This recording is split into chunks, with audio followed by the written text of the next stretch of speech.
Информацијата со Никовски.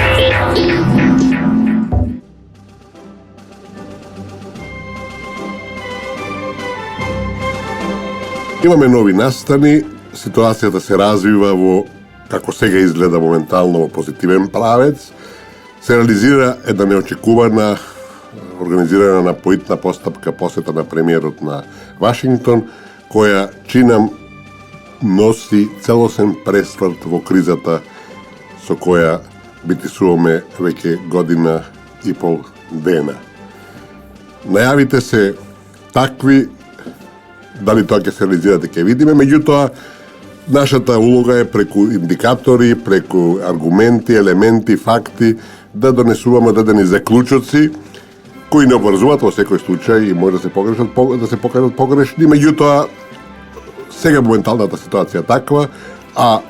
да се надеваме дека нема да мораме да се демантираме и да кажеме нешто спротивно. Пресвртот е неочекуван, посетата на Белата куќа е големо признание,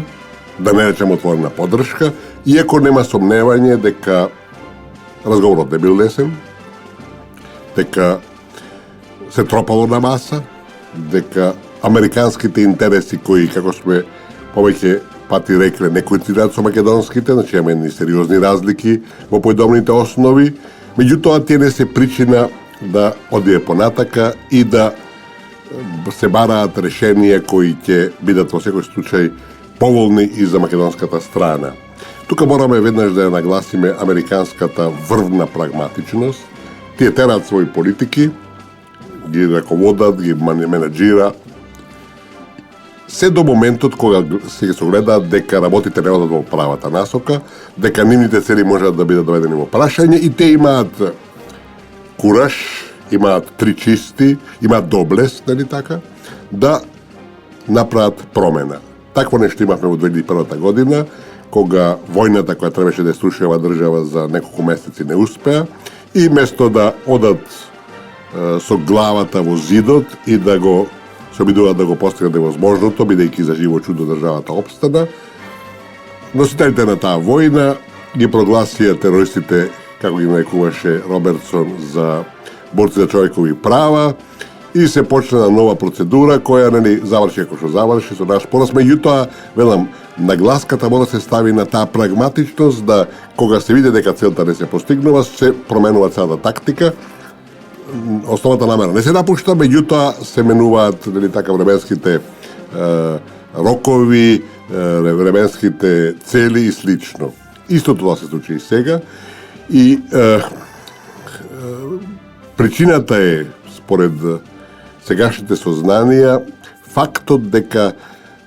со откривањето на фабриката за фалсификати се променија состојбите во државата и се покажа дека не е властта која таа нели злоупотребува избори, манипулира, злоупотребува и фалсификува и така натака. Туку имаме еден сериозен проблем кој се откри најнеочекувано и во кој има своја лога да се разбереме и надворешниот фактор, меѓутоа со доблеста да го прифати тоа као реалност и да доведе до нови тактички и посериозни промени.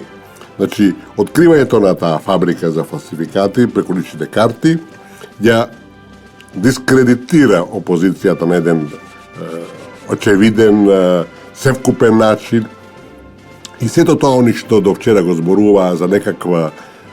правда, за правна држава, за демократија, за слободни медиуми,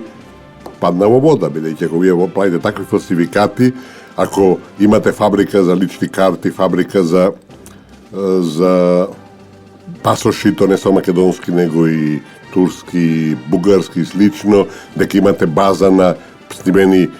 криминални прислушувани разговори, дека имате документи фалсификувани, дека за странски банки со кои треба се инкриминираат раководството на државата, дека таму имат пари, милиони и слично, вие де факто покажувате дека има тука една сериозен проблем, тука има една сериозна дупка која не може да се игнорира. Чинам дека тоа беше тој пресврт кој влијаеше да во Соединените американски држави во Вашингтон дојде до промена на позициите, тие сватија дека опозицијата не е таа што може да им донесе поени и сега се обидува да се пазарат, да најдат решение со сегашниот премиер. Не случајно, вчера и Катемерини пишу на таа тема и вели дека сите се изгледи дека сегашниот премиер, кој нив би е така неприфатлив, ќе победи, и то со поголема разлика, и повторно не критикува нашата опозиција како недостојна да биде некаква друга опција. Се заедно е фактот битен дека Вашингтон му даде целосна поддршка, нека биде таа и прикриена и индиректна на премиерот, и покажа дека единствената сила во земјата која има легитимитет, има валидност, е таа што ја предводи тој. Почетокот беше нејасно дали посетата се реализира по покана на Стейт департментот, на Белата куќа, или била наша иницијатива. После тоа го расчисти Американската амбасада во Скопје, која стави до знаење дека посетата е барала нашата страна, меѓутоа во дадениот случај тоа нема никаква вредност. Иначе во дипломатијата е исклучително важно дали вие барате или тие ве бараат. Тоа му дава сосема различна димензија на посетата, на акцијата, на станите кои следуваат, меѓутоа во овој случај е максимално ирелевантно, бидејќи демонстрацијата на поддршка е очигледна, демонстрацијата на промена, ако сакате, на тактиката е очигледна, и сега ние можеме само да погодуваме што беше тоа што е таму договорено. Мислам дека клучното е што од кое не смел да отстапи нашиот премиер е гаранцијата дека изборите ќе бидат на 24 април. Тоа е сега клучно, бидејќи го имаме рокот од пржинот дека до 15 јануари треба да имаме привремена влада и овие денови треба да премиерот поднесе оставка. Во колку нема гаранции од Брисел и од Вашингтон пред се дека изборите ќе бидат на 24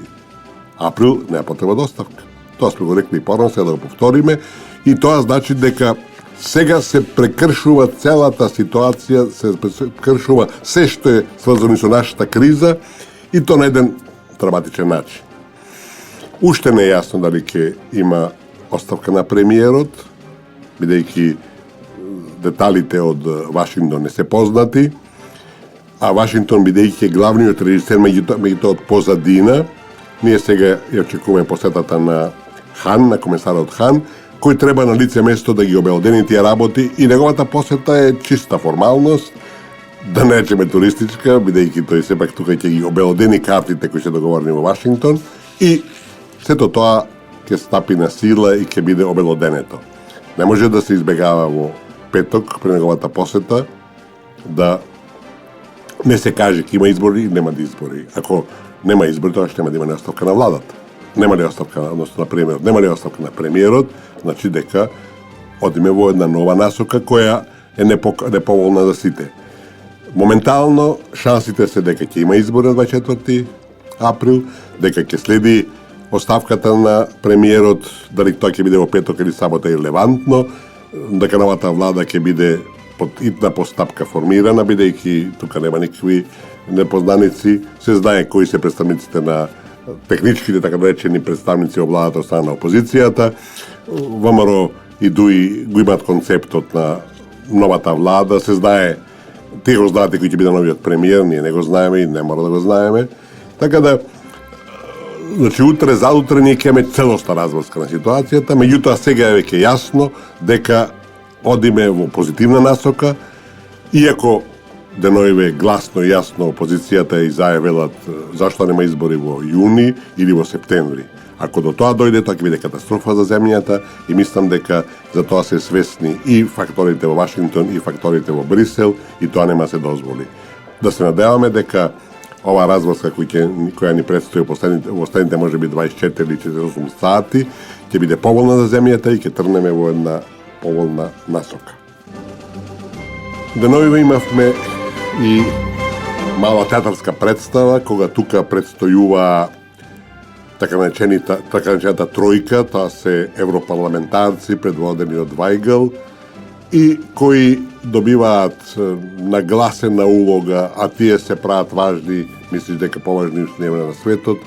Тоа е помалку наша грешка, меѓутоа тоа е резултат на ситуацијата во која се наоѓаме. Улогата на оваа тројка представници на Европскиот парламент е минимална, нема никакво влијание, меѓутоа ние сме принудени да играме тој театар и да им му даваме одредено признание. Нашите медиуми се максимално заинтересирани, му даваат нагласено значење на овие тројца, кои во основата се обични лобисти, како и сите парламентарци низ Европа. Ние видовме што му се случи со Талер и со бројни негови колеги кои беа фатени во криминал заради лобирање во Европскиот парламент со 100.000 листични пари, со 100.000 евро листични пари. Овие се исти такви, од кои посебно е британецот на свој начин е симпатичен. Тоа е еден агресивен човек, кој порано беше наш репортер во Европскиот парламент и мислам дека со ниту еден потек до сега не покажа некаква симпатија во најмала рака, да не кажеме нешто, да направи нешто против нашата земја. Меѓутоа, тој ужива во улогата која има и сега, иако не е главен, тој ќе види сега да се пика прв према телевизиските камери, тој е секогаш во центарот од тројката, а сега е Вајгал, да не му дава него ни шанса ни место да седне. Една крајно симпатична личност, а од лично искуство знам дека во Британија сите парламентарци се апсолутни лобисти, кои станувајќи член на парламентот, тие гледаат на кој начин што повеќе да заработат, за кого да работаат, кого да поддржуваат и каде имаат поголем интерес на така. А и да го сумираме нивното присуство и нивната улога сврзано со што фактички представува Европскиот парламент во Европската унија, нешто маргинално, нешто минимално. Тие имаат законодавна улога, тоа е точно. Законите кои донесуваат и ги обрзуваат сите земји се сериозни, важни, значајни, меѓутоа нивната тежина на политички план е равна на нула и сето тоа тие што прават и извештаи редовни за нашата земја и за другите земји кандидати или заинтересирани за Европската унија немаат никаква поголема вредност, нити некого обврзуваат, нити парламентот го обврзуваат, туку тоа е едно така играње на некакви игри, еден театар со кој сите живеат и ние во ваква ситуација во која сме доведени во незавидна, не така зависна, тука мораме да изиграваме уште поголеми наивници, ако сакате некаква недоветност и слично. Тие немаат тежина, нивното влијание е рамно на нула, а тоа што тие изиграваат некоја голема и си дават некоја своја важност, а ние тоа го поддржуваме и дури стимулираме, е една грешка која можеби е неизбежна во дадени услови. Второ што ни следи, тоа е посетата на Хан во петок и рековме дека на таа посета ќе биде само формално озаконување, официализирање на она што е веќе договорено во Вашингтон. Вие го знаете моето мислење, да го повторам и сега, се што ни се случува во нашава земја е во режија на Вашингтон, се што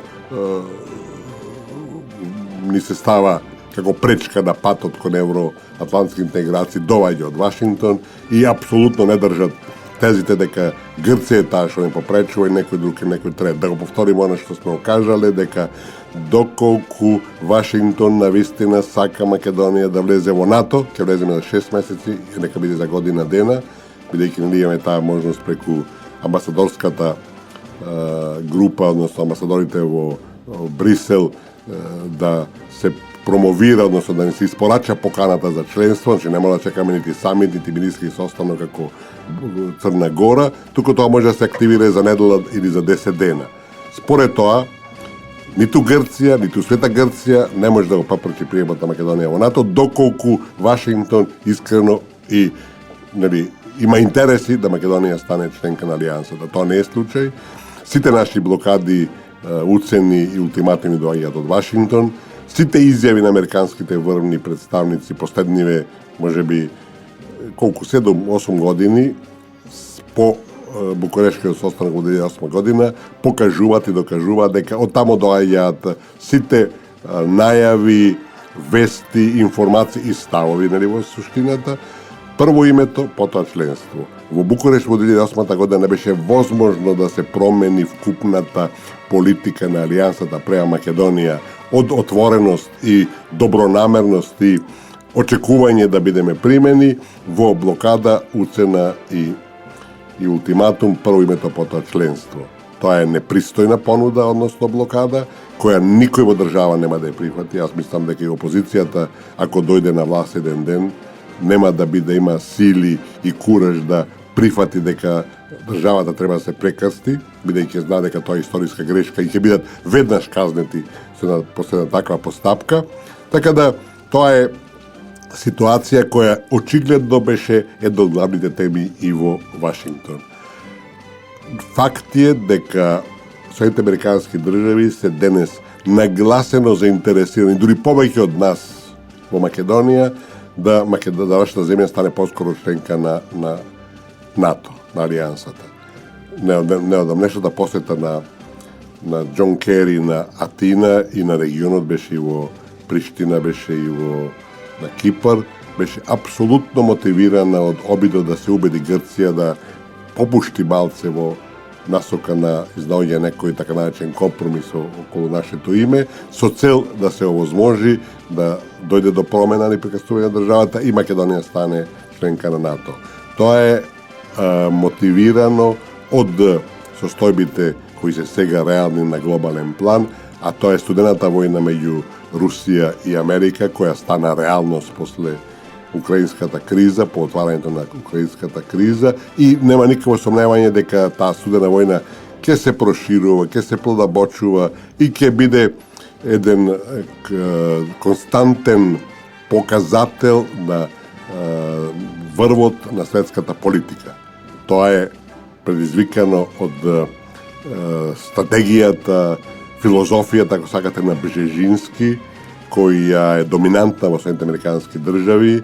дека Америка не смее да дозволи да има било каков друг хегемон, односно предизвикувач на американската тотална доминација во светот, а моментално единствена држава која има капацитет такво нешто е Русија. Кина е главна земја, веќе стана прва светска економија, по многу елементи, втора светска економија, по многу елементи тие се веќе и посилни од Соединените американски држави, по така наречениот принцип на PPP, тоа значи power, како беше тоа? Тоа значи дека по реалната куповна вредност на јуанот во Кина, која е нереална, бидејќи курсот на размена е арбитрарно одреден од кинеската влада, ако се земе в реалната вредност, колку јуанот навистина вреди, и тоа се преку тој начин се испресмета купниот општествен бруто производ на Кина, нејзиниот бруто производ е повисок од американскиот. Во основата се уште, значи, разликата некаде може би 30% или може би 20%, по оние нереални курсовни показатели, и тоа е прашање само кој ќе се реализира и дали за 5, 10 или 15 години и формално кинеската економија ќе биде појака од американската. Меѓутоа, се уште денеска Кина ги нема другите атрибути на една светска велесила, како што е пред се, односно војската и воената нејзина моќ, која меѓувреме забрзано се гради, и затоа моментално Америка е сконцентрирана, уплашена и соочена со брзото надоаѓање, со брзото завземање на Русија на една исклучителна важна позиција на меѓународната сцена, која најмногу се реализира негде така преку Сирија. И тие напори американски ја подржат, и во тој контекст станува Балканот поинтересен, Македонија нагласено. Рековме дека Црна Гора сега ќе ја примат во Унијата, во НАТО. Сега веќе рековме дека во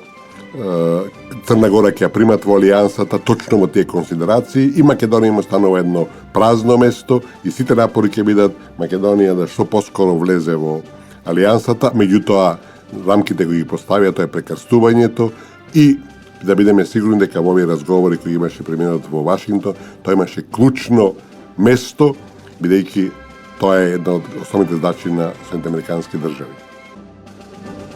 Во новата ситуација со која сме соочени, ние мораме да ги лечиме многу внимателно потезите, бидејќи сега се менуваат улогите и одговорноста на власта, посебно на премиерот, доаѓа нагласено до израз да се одигра секако што треба и во рамките на тие гаранции кои недвосмислено се добиени, да се игра во права насока, за што побрзо да се прекине оваа траума во која живееме година и пол дена и која не води во права катастрофа додека ако не се излезе од тие рамки кои од оваа криза која ги тресе столбовите на македонската држава. Нема да биде тоа лесно.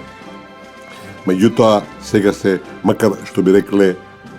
звездите понаклонети, звездите се некако подобро распоредени, се одиграат правите потези.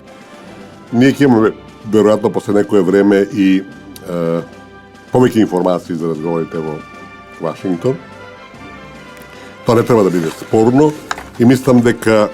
тоа ќе ни покаже, иако оние најглавните работи нема да ги чуеме, нема да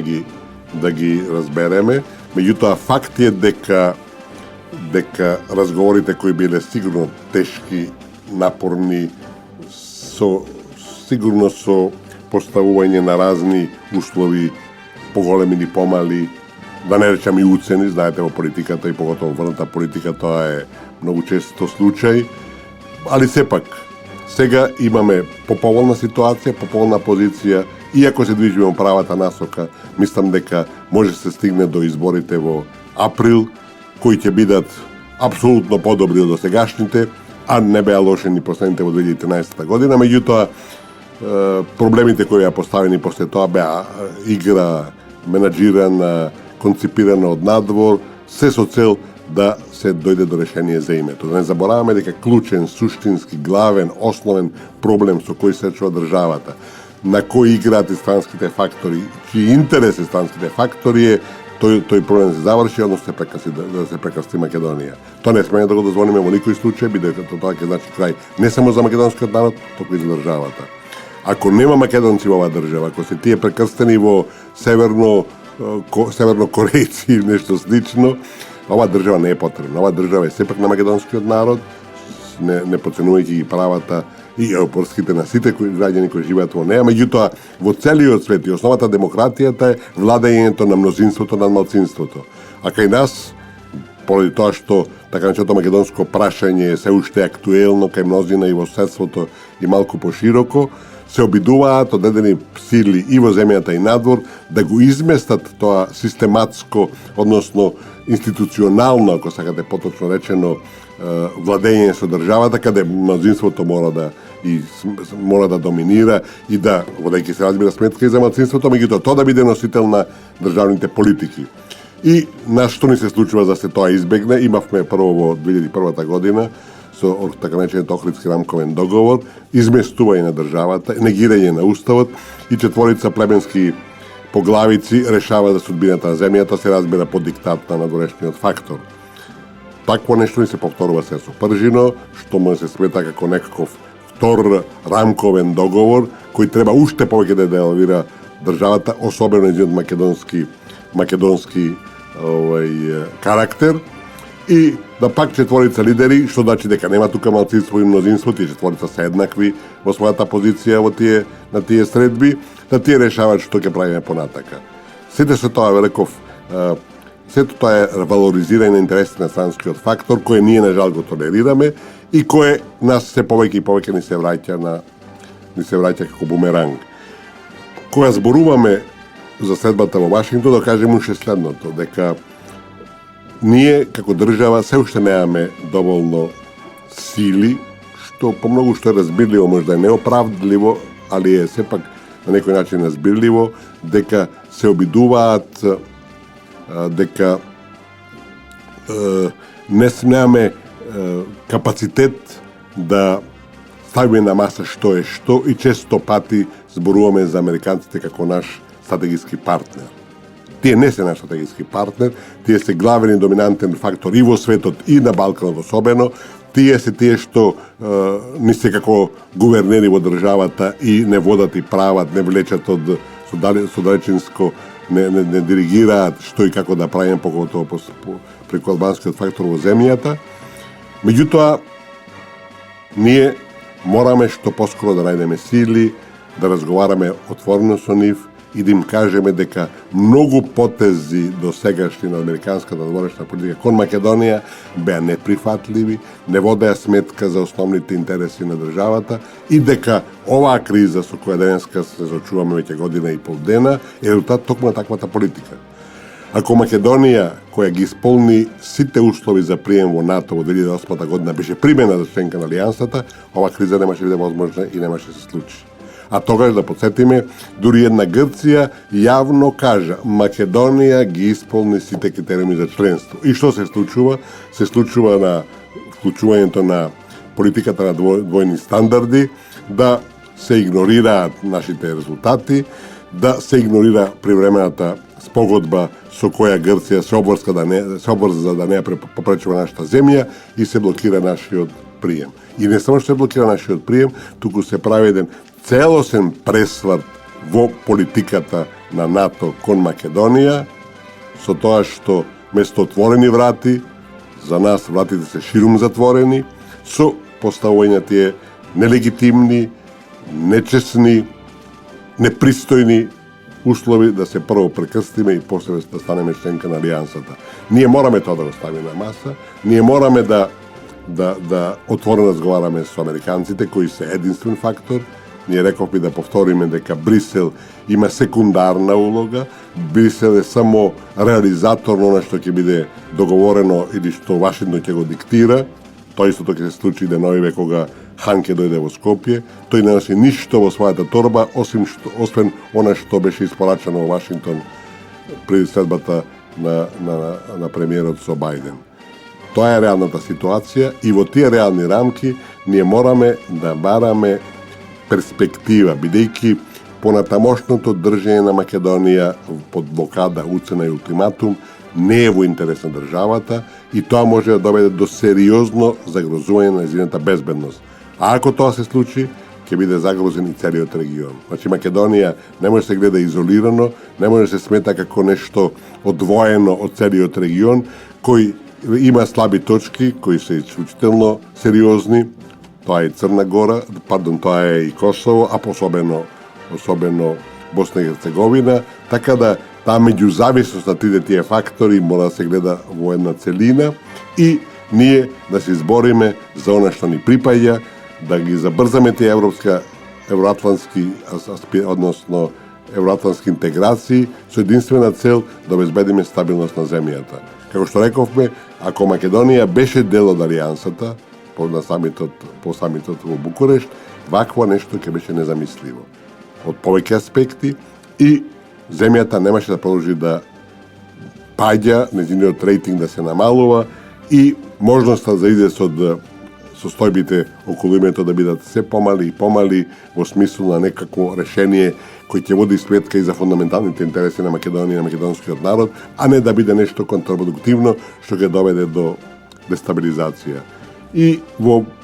Вашингтон овој пат премиерот мораше да му каже на Џо Бајден дека Македонија ваква каква што е најдобро решение за сите во регионот и дека која немаше требаше да се измисли и дека ако се инсистира и понатаму спроведува политиката на прекрстување на државата, а тоа неспорно води и во разнебитување на македонскиот народ, тоа може да донесе само до нови судири, до нови војни, до нови балкански војни, бидејќи ако македонскиот карактер на државата биде игнориран, ако македонскиот народ биде избришан како таков од светската листа на народи, тоа неизбежно ќе дојде и до создавање на комити, да се вратат комитите во земјава, а тоа исто така значи недвосмислено дека сите оние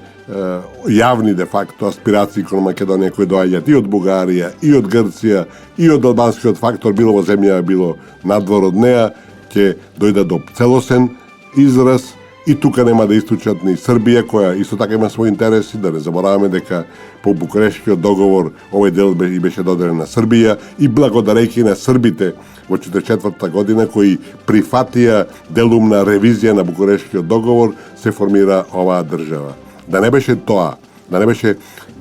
благодарение на комунистите кои беа не така интернационалисти и не гледаа во нацијата, во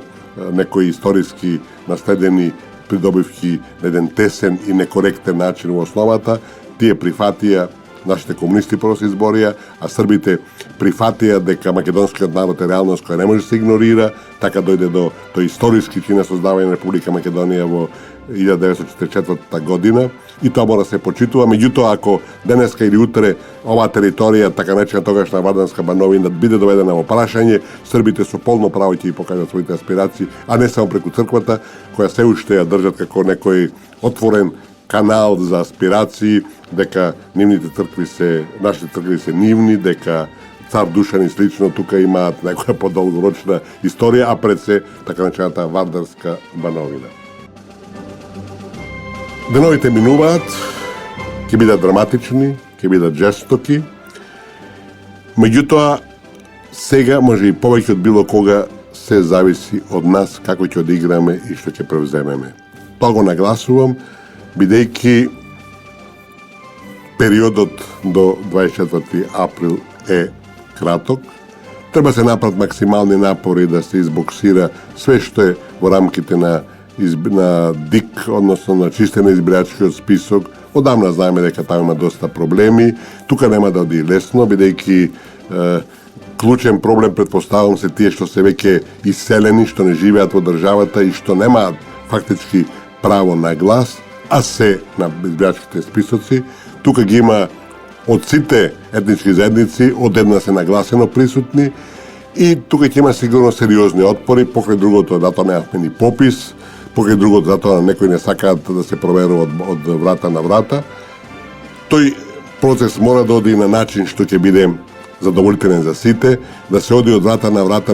целата земја. Тоа не може да се реализира за помалку од година дена, тоа е операција која ќе чини милиони евра, слично како и пописот, меѓутоа дека контроли на лице место треба да се направат во сите делови на земјата и треба да се направи некаква стратегија, дали тие треба да бидат 3%, 5% или 7%, измислувам, од вкупното бирачко тело во земјата, за да се согледа една вистинска слика што е точно, а што не е точно. Меѓутоа, предизвикот ќе биде повеќе во однос на признавањето на датите на изборите кои треба да се одржат на 24 април. Минатиот пат во 2013 година, кога тие беа игнорирани, односно неприфатени, непризнати веднаш по завршувањето на избирачкиот процес, покажува дека тука имаше политички одлуки кои беа претходно донесени и кои немаа врска со манипулациите кои беа присутни, кои се неспорни за нашите избори. Не мораме да кажеме дека од 1991 година, кога се стана Македонија независна држава, до денеска изборите не се идеални, меѓутоа секој нивно одржување значи еден исчекор напред. На почетокот имавме да поединци гласа и за 10 членови на семејството, што беше игнорирање тотално на самиот изборен процес и на волјата на народот. Сега тоа е се помалку или е многу ретко. Другите злоупотреби се присутни, има и лични карти, веројатно, кои се нелегален или непринципелен начин издадени и слично. Меѓутоа, знаете, идеални стови нема. Не само кај нас нема во светот. Вие знаете што се случува во сите американски држави, на Флорида, кога беше Буш избиран, кога таму братно беше гувернер и се покажа дека изборите се нерегуларни. Меѓутоа и американската држава, која виде дека тоа може да ја пострамоти целата земја и да ги доведе во прашање регуларност, тие пресекува тоа е тоа и завршеше приказната. Тоа истото важи за нас, меѓутоа, знаете, ако на следните избори од една политичка сила ги изгуби, таа утајната може повторно да каже дека не ги признава или истата вечер. Така да се доведуваме во една ситуација да минатиот пат во 2013 година беше еден преседан кој за жал беше толериран, кој доведе до кризата по прислушувањето, односно аферата со прислушувањето, кој доведе до бојкот на собранието и такво нешто мора целосно. Може секоја политичка партија да го повтори. Ке најдете 1000 причини да кажете дека изборите се нерегуларни, дека не ги признават. Факт е дека минатите избори беа неспорни, бидејќи беа верифицирани од наблюдувачкото тело на ОПСЕ и ОДИХР, кој рече имаше неправилности, имаше злоупотреби, меѓутоа тие во никој случај не доведуваат легитимноста и легалноста на изборите. Меѓутоа тие сепак не беа признати. И во овие предстојни денови кои ќе се разговара отворено за сите тие проблеми околу финализирањето на Парижинските договори, мора да се каже јасно и гласно дека условите се во најголема мера исполнети, 100% не може да бидат, нити може да бидат идеални изборите, кои што рековме, меѓутоа нема никаква основа за нивни бойкот. И ако таква гаранција нема тамо да дојде од Вашингтон и од Брисел, треба да се биде многу внимателен што ќе се презема во деновите кои доаѓаат и посебно во изборите кои се одржат, да се надеваме, на 24 април. Тоа беше денеска, почитувани. И сега само да се вратиме на најпостојан апел: купувајте македонски производи. Не заборавајте дека со купувањето на македонските производи ја градите својата држава, го градите добробитот на вашето семејство, бидејќи на тој начин ќе се развива подинамично нашата економија, ќе се отварат повеќе работни места и ќе има место за сите, место да некои бидат принудени да бегаат надвор државата и да барат подобра среќа. И што се однесува за мудроста, денеска имаме една стара мудрост која се повторува и е релевантна секогаш, а таа гласи: кога си горе, пријателите знаат кои си. Кога си долу, ти знаеш кои се пријателите. Мислам дека ова може да асоцира и на не само на пријателите, него и на политичките сили било каде, кога се на власт, нали така, тие имаат некаква скриена или како сакате природна желба да употребуваат, да искористуваат, и тогаш најмногу доаѓаат до израз тие кои не се пријатели, тие кои мислат само на себе и кои се спремни да злоупотребуваат и да одат, ако сакате, и во криминални активности. Меѓутоа, тоа е одговорноста на власта, секојаш да води сметка кој е во тие ешалони, што прави во тие ешалони и да биде ригорозна према сите кои не се спремни да работат за доброто на народот. Трговско радиодифузно друштво, Радио Слободна Македонија. Уредник и водител на емисијата Ристо Никовски. Датум на продукција 14 јануари 2016 година.